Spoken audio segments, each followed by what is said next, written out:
नमस्कार दोस्तों, इस वक्त की बेहद बड़ी खबर आ रही है। सभी विपक्षी दलों को एक साथ आना होगा। पटना की बैठक में हमें नई दिशा मिलेगी। शरद पवार का बड़ा बयान। 2024 के चुनाव से पहले भाजपा के लिए खतरे की घंटी। जी हां दोस्तों, आपको बता दें कि राष्ट्रवादी कांग्रेस पार्टी चीफ शरद पवार ने 24वें स्थापना दिवस के मौके पर 2 नए कार्यकारी अध्यक्ष बनाए हैं और इसी बीच बड़ा ऐलान भी कर दिया है। क्या पूरी खबर जरूर बताएंगे, लेकिन उससे पहले वीडियो को लाइक करके कमेंट में जय हिंद जरूर लिखिए। दरअसल दोस्तों, आपको बता दें कि सुप्रिया सुले और प्रफुल्ल पटेल को नया कार्यकारी अध्यक्ष बनाया गया और संगठन में बड़े बदलाव के बाद शरद पवार ने कहा है कि 23 जून को सभी दल बिहार में मिलेंगे और सभी विपक्षी दलों को एक साथ आना होगा और देश भर में यात्रा करेंगे और अपनी बात जनता के सामने रखेंगे। और उन्होंने कहा कि मुझे यकीन है कि जनता हमारा मदद करेगी। और बता दें कि बिहार के मुख्यमंत्री नीतीश कुमार ने अपील की है कि 2024 लोकसभा चुनाव में बीजेपी को शिकस्त देने के लिए सभी दलों को एक साथ आना होगा। और इसी कड़ी में शरद पवार ने भी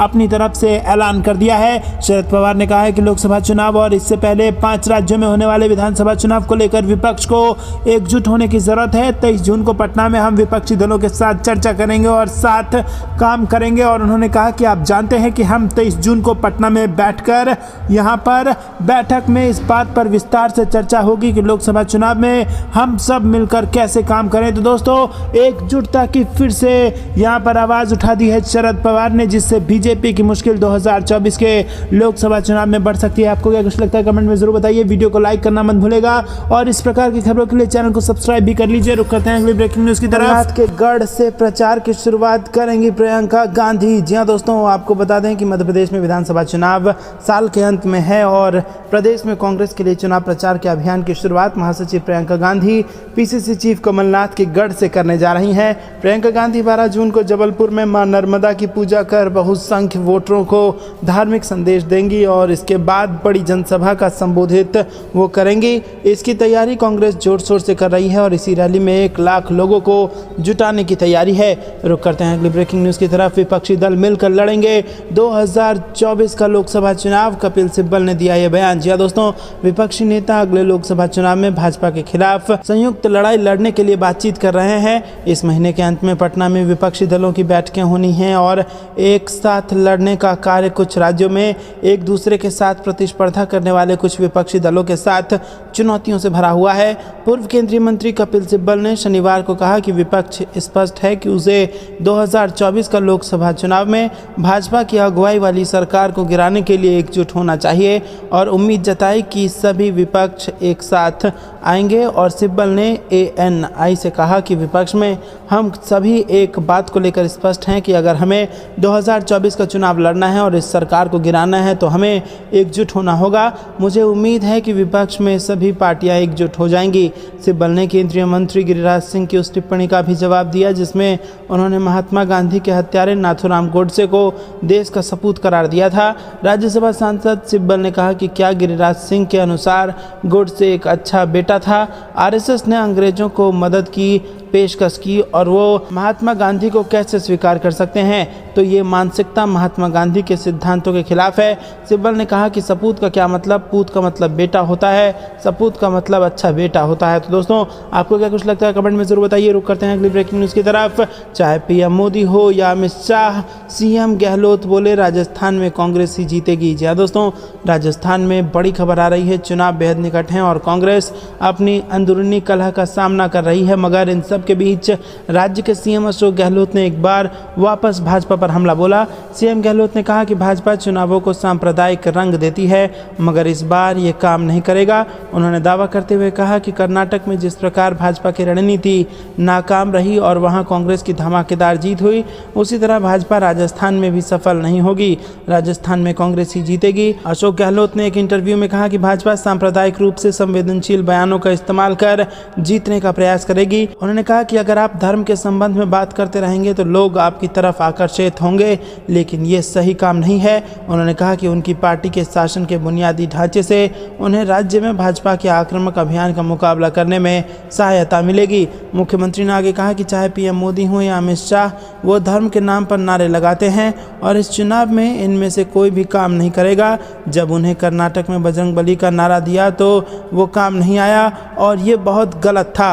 गहलोत ने कहा कि मैंने निर्वाचन आयोग से मांग की थी कि पीएम मोदी को प्रचार से रोकना चाहिए, ये एक किस्म का अपराध है। जब उनसे पूछा गया कि क्या राजस्थान में भी ऐसा होगा तो गहलोत ने कहा कि ये उनके स्वभाव में है, पीएम मोदी कुछ भी कर सकते हैं। रुक करते हैं अगली ब्रेकिंग न्यूज़ की तरफ। देश की बदहाल अर्थव्यवस्था पर श्वेत पत्र जारी करे सरकार, कांग्रेस पार्टी का बयान। जी हाँ दोस्तों, कांग्रेस ने शनिवार को मौजूदा केंद्र सरकार के तहत देश की अर्थव्यवस्था के बदहाल होने का आरोप लगाया। कांग्रेस ने शनिवार को मौजूदा केंद्र सरकार के तहत देश की अर्थव्यवस्था के बदहाल होने का आरोप लगाया और कहा कि अर्थव्यवस्था की स्थिति को लेकर श्वेत पत्र जारी किया जाना चाहिए। पार्टी प्रवक्ता सुप्रिया श्रीनेत ने यह दावा भी किया कि पिछले 9 वर्षों में देश का कुल कर्ज 55 लाख करोड़ रुपए से बढ़कर 155 लाख करोड़ रुपए हो गया है। उन्होंने संवाददाताओं से बातचीत में आरोप लगाया, आज़ादी के बाद 67 साल में जहां 14 प्रधानमंत्रियों ने मिलकर 55 लाख करोड़ रुपए का ऋण लिया, वहीं नरेंद्र मोदी जी ने अपने 9 साल के कार्यकाल में इसको तिगुना करके 155 लाख करोड़ रुपए पहुंचा दिया।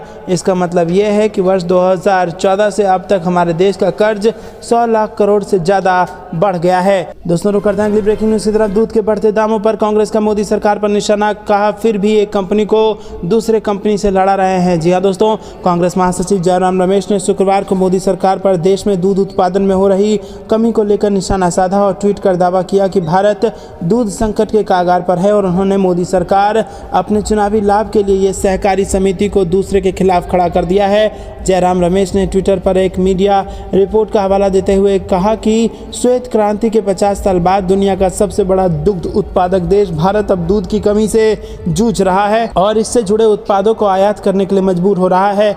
जयराम रमेश ने डेयरी किसानों की स्थिति को लेकर केंद्र सरकार पर निशाना साधते हुए कहा कि भारत दूध संकट के कगार पर है, जिसकी वजह से देश में तेजी से महंगाई बढ़ रही है, तो वहीं देश में मुद्रास्फीति की दर में कोई कमी नहीं आ रही है, जिससे डेयरी किसानों को तकलीफ हो रही है। उन्होंने कहा कि डेयरी उत्पादक किसान पहले ही चारे की बढ़ती कीमतों से जूझ रहे हैं और उन्होंने कहा कि इस वजह से दुनिया का सबसे बड़ा दुग्ध उत्पादक देश अब दूसरे देशों से दूध और दुग्ध उत्पादों का आयात करने के लिए मजबूर है। रुक करते हैं अगली ब्रेकिंग न्यूज़ की तरफ। राजस्थान में सरकार भी चुनावी मोड पर, सीएम अशोक गहलोत ने फिर ले डाले ये 3 बड़े फैसले। जी हाँ दोस्तों, राजस्थान में गहलोत सरकार प्रदेश में खेलों को बढ़ावा देने के उद्देश्य से अब 7 जिलों में नई खेल अकादमियां शुरू करने जा रही हैं।